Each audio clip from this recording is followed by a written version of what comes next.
Hi guys, welcome to my blog. मैं आपकी मीतू आज लेकर के आई हूँ बहुत ही सुंदर शिव महापुराण का कथा। जो एक गरीब ही बहुत ही बूढ़ा ब्राह्मण था। वो भूखा पिपासा 3 दिन से भूखा था। सवेरे एक दिन सुबह में जगा अपने बिस्तर से, सोचा कि मैं आज कहाँ जाऊँ।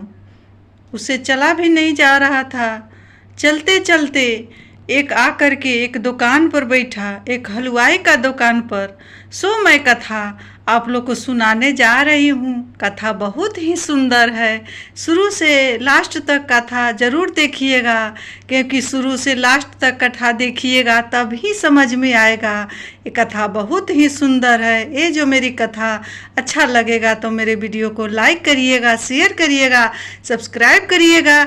ज़्यादा ना देर करते हुए मैं ये कथा को शुरू कर रही हूँ। एक गांव में एक बहुत ही बूढ़ा ब्राह्मण था। भूखा प्यासा रहता था। किसी दिन खाना मिलता था तो खाता था, किसी दिन भूखा ही सो जाता था। एक समय की बात है, उसको 3 दिन बिना खाए पिए बिताए पड़ा उस ब्राह्मण को। दुखी ब्राह्मण बहुत ही दुखी हुआ बूढ़ा, और जा कर के वृद्ध ब्राह्मण एक दुकान पर, हलवाई का दुकान पर जाकर के बैठ गया। चुपचाप बैठा, हलवाई से कुछ न बोला और न कुछ मांगा, चुपचाप बैठा रहा।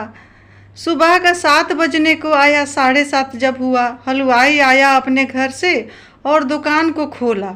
दुकान के खोलने के बाद वो अपना चूल्हा को धराया, मिठाई का सामग्रियाँ तैयार की और पूड़ी बनाया, जिलेबी बनाया।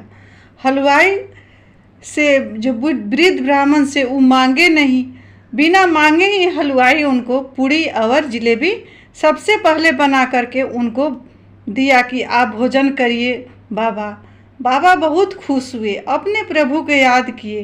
क्या प्रभु, आपकी क्या माया है, आज कैसी आपने दुनिया बनाई है। आज हमको देखिए, ये जो हलवाई हमको खाने के लिए पूरी और जिलेबी दिया, मेरा तो आत्मा ही तृप्त हो गई। प्रभु, क्या कैसी आपकी माया है। इस तरह से कह करके जो बूढ़ा ब्राह्मण था वो आगे बढ़ा, खा लिया और खा करके दुकान से चला गया। रास्ते में बढ़ा, जैसे ही बढ़ा, बहुत ही तेज बादल गर्जन के साथ बारिश हुई। बारिश होने के बाद बहुत सारा जो पानी था सो रास्ते पर जम गई। पानी जमने के बाद वृद्ध ब्राह्मण को चलने में बहुत कठिनाई हो रही थी। उसी समय एक दंपति अपने ऐश मौज करने के लिए, घूमने के लिए जा रहे थे।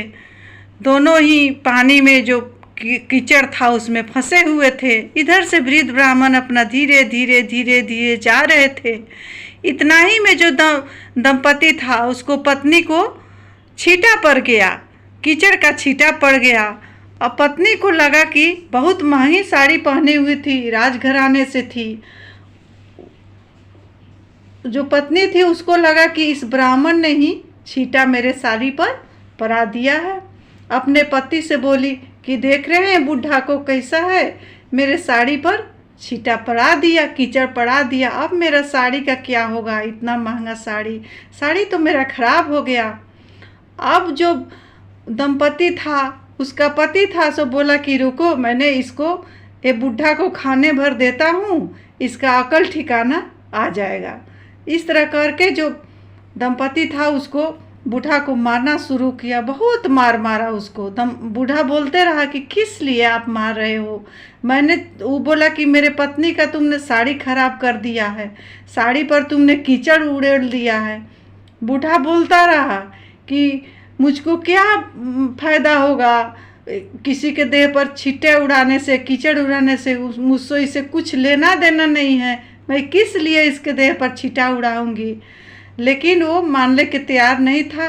बहुत मारा अपने पत्नी के फेर में कि मेरे पत्नी का ही साड़ी खराब कर दिया। इस तरह से बूढ़ा को मारा। बूढ़ा वहीं पर गिर पड़ा उसी कीचड़ में। फिर वो सब दोनों जो पति पत्नी थी, दंपति आगे बढ़ा। वो सब जा रहा था अपना ऐश मौज घूमने के लिए। पहाड़ पर जैसे ही हिमालय पहाड़ पर चढ़ा, दोनों गया कि यहाँ पर हम लोग ऐश मौज करेंगे। वहाँ पर जैसे ही पहाड़ पर चढ़ा, उसका पति उस पर से गिर पड़ा। पति गिरा और उसका प्राण पखेरु उड़ गया, उसका पति मर गया। अब पत्नी को क्या लगा कि ये जो मेरा पति है से बुढ़ा को मारा है, उसने ही श्राप दे दिया कि मेरा पति यहाँ पर मर गया।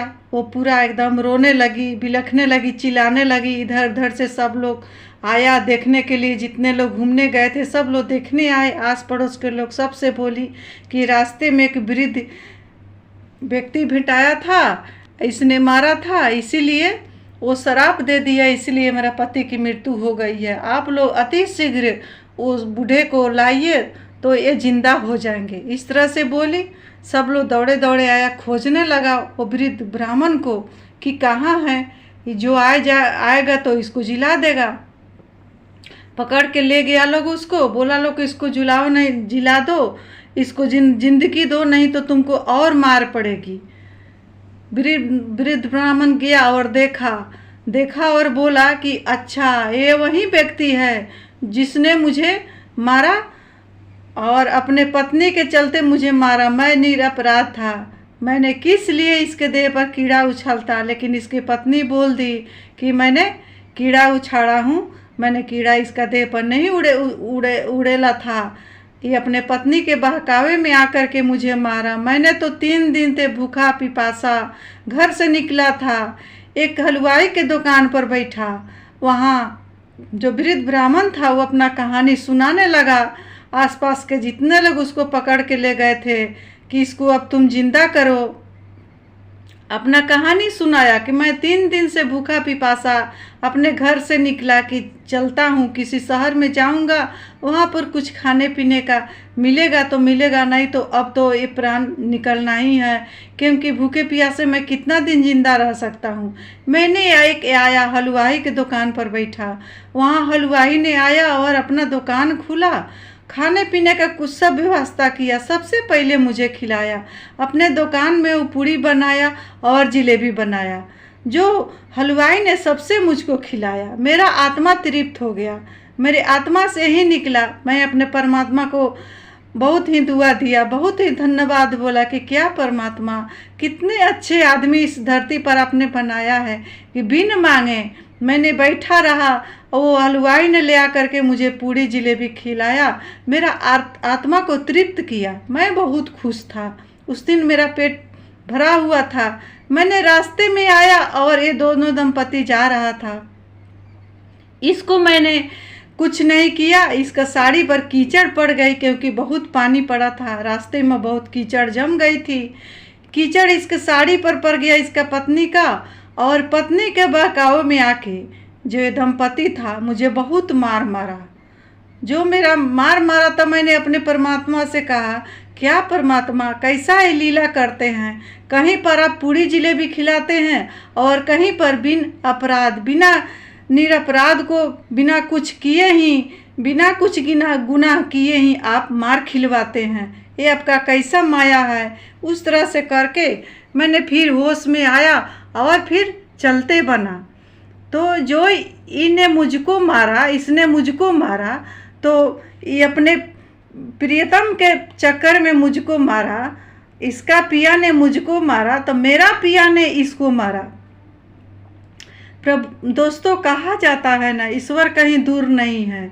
निरपराध को, बिना दोषी निर्दोष को, किसी को नहीं दिल दुखाना चाहिए, नहीं मारना चाहिए। मारना तो दूर रहे, जितना बार हो सके उसको सेवा कर दीजिए, भूखे को खिला दीजिए, प्यासा को पानी दे दीजिए।